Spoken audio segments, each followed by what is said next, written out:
Oke, assalamualaikum warahmatullahi wabarakatuh. Selamat malam, berjumpa kembali dengan Mas Bro Tegal. Nggak bosen-bosen edukasi memberikan info-info yang bagus-bagus untuk kalian.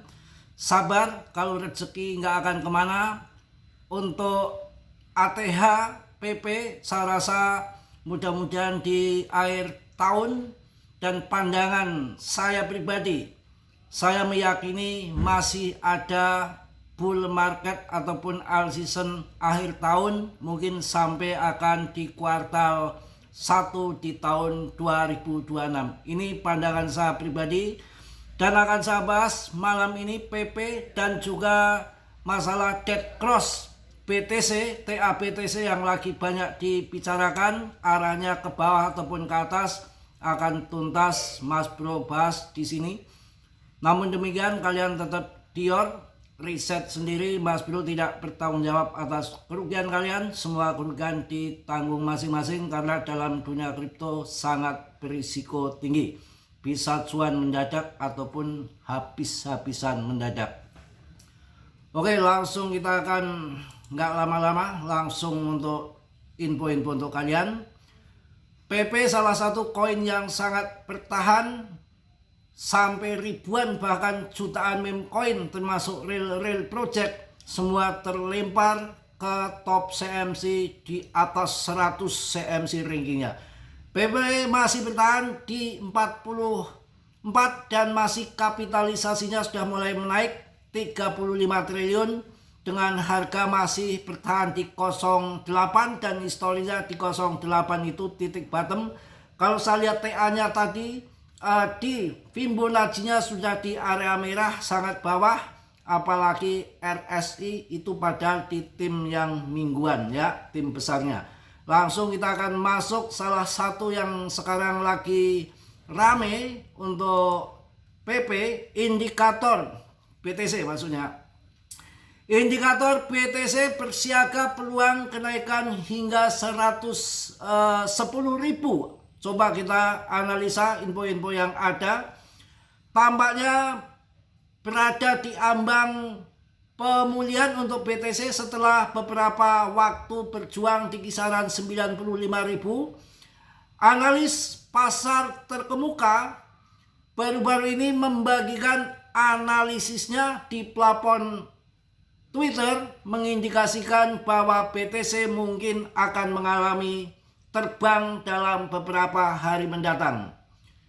Ia menggunakan berbagai indikator teknis untuk menggambarkan potensi kenaikan harga BTC hingga 110.000 dolar meskipun juga memperingatkan tentang risiko penurunan. Ya, menurut Burak Kesmeki, beberapa indikator teknis menunjukkan tanda-tanda awal pemulihan untuk BTC. Salah satu indikator yang menjadi fokus adalah indeks kekuatan relatif ataupun RSI harian yang telah mencapai angka 30 menandakan kondisi oversold. Ini yang itu ya. Selain itu juga mengeksplorasi profit volume kisaran tetap di VRPP di mana terdapat celah volume antara 95.000 dan 85.000 dolar. Jika harga BTC menutup di bawah 95.000, ada kemungkinan harga akan turun. Ya, mudah-mudahan mampu bertahan. Pertahanan di harga 95.000 dan potensi untuk rally. Komeki ini mengamati bahwa pembuat pasar tampaknya memilih untuk mempertahankan harga di sekitar 95.000. Jika BTC berhasil mempertahankan level ini, ada potensi untuk rally reaksi yang bisa mendorong harga menuju 110.000 dan 110.000 dianggap sebagai zona keputusan kritis di mana pergerakan selanjutnya akan sangat bergantung pada dinamika pasar saat itu. Yang mana kalau TA itu kan kebenarannya sebetulnya hanya 30% saja. Tapi kalau dana tahu-tahu gelontor masuk ke market, ya TA burak rantak, tidak berguna, rusak, tahu-tahu pam begitu aja ya.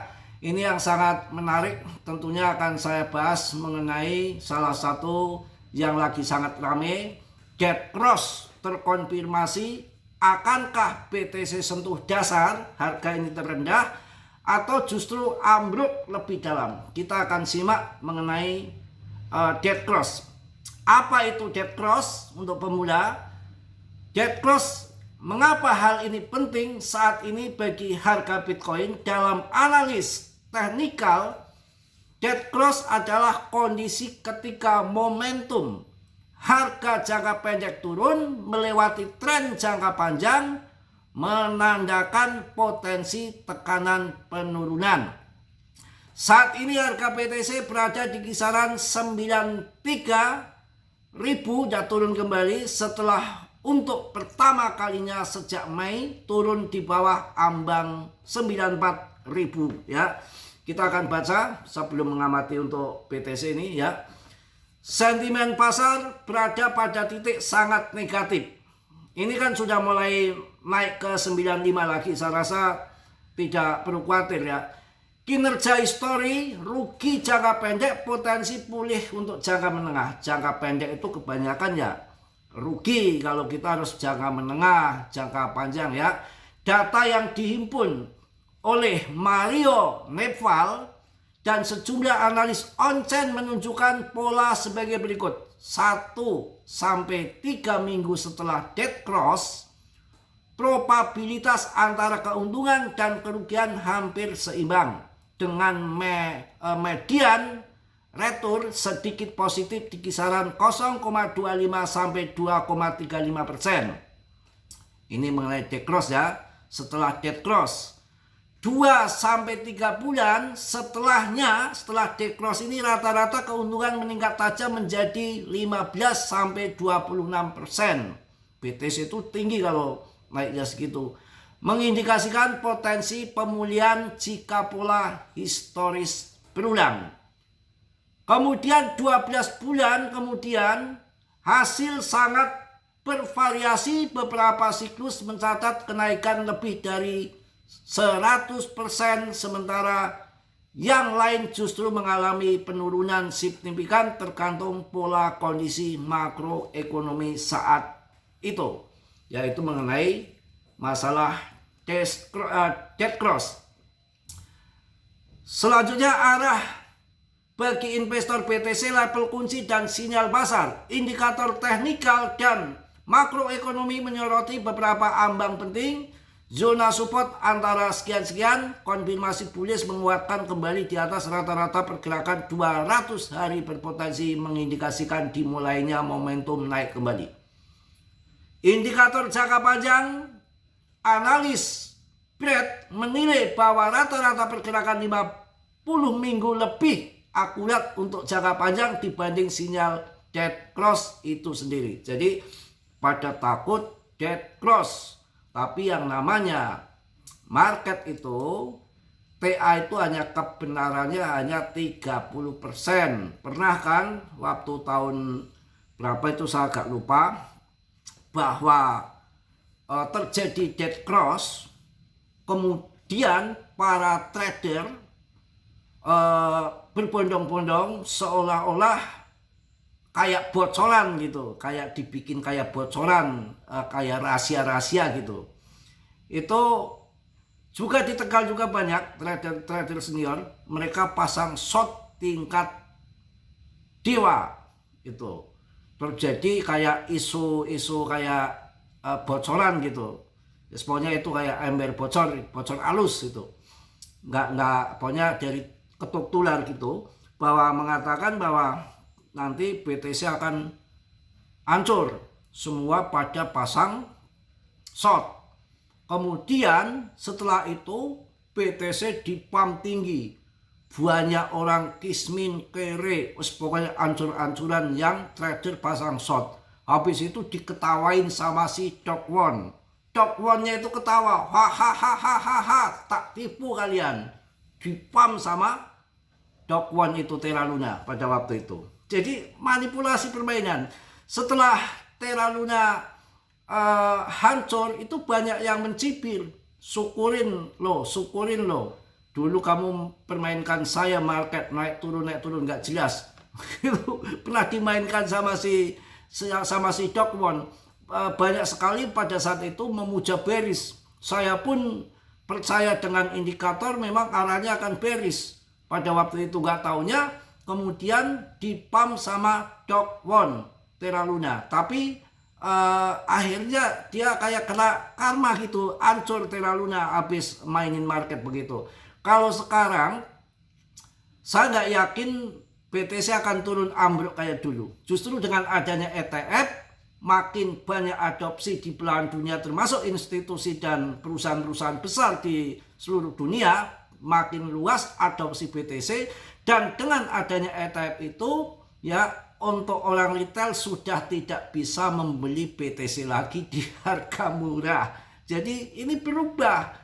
Yang masuk di 2M lebih, 2,1 M, mau bonyok mereka TP di harga murah. Saya rasa nggak mungkin. Kalau mereka yang sudah masuk di harga atas yang kemarin akad harga, kemudian harga turun dijual pada jual untung yang pemain-pemain yang masuk kemarin sebelum di atas 1 miliar mereka cuan, yang masuk di 2,1 M mereka nggak akan jual, tahan harga karena tahu potensi BTC itu, tahu naik turun itu hal yang biasa dan selalu setiap siklusnya itu selalu akan masuk ATH baru. Ada 3 koin termasuk ETH, BNB itu yang terjadi itu. Jadi kalau kita holding koin di sini nggak punya sosok besar di belakang layar, kita bahaya. Kalau PP ada sosok besar si GZ Binance, sudah saya jelaskan bolak-balik.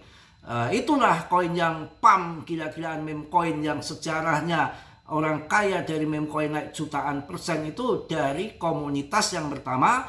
Kedua, orang besar di balik belakangnya, ada si Vitalik waktu Shiba membakar besar-besaran, kemudian Doge ada Shiba, PP ada PP ada si GZ. Dan ini yang menarik, baru pertama kali si GZ percaya dengan meme coin, dengan adopsi yang tahun kemarin masih di 24% pasokan PP dia kuasai, sekarang sudah 61, sekian persen, hampir 62% pasokan PP. Dan terjadi kelangkaan di exchange ataupun bursa, itu salah satunya Ethereum, juga ada Chainlink, juga ada si PP ini yang betul-betul koin debt-nya sudah lepas tangan, desentralisme murni. Menurut saya baru ada 2 di dalam dunia ini kripto. Yang pertama adalah BTC, yang kedua adalah PP.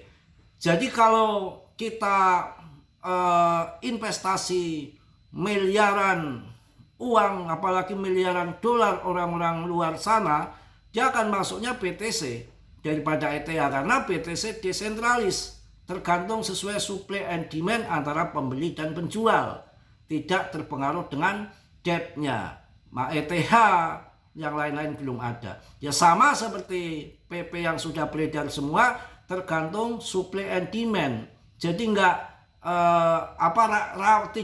pokoknya jauh dari scam ataupun jauh dari rupul, karena yang membuat scam ataupun rupul ini hampir 99% dilakukan oleh debt-nya. Ya kayak kemarin Libra yang dijual 80% sama debt-nya, banyak udah sering terjadi itu ya. Jadi kalau nggak dimaling sama debt-nya, ya kalau debt-nya kan mau harga murah kayak apa, dia tinggal jual saja, nggak soal. Kalau kita harga murah, kita nggak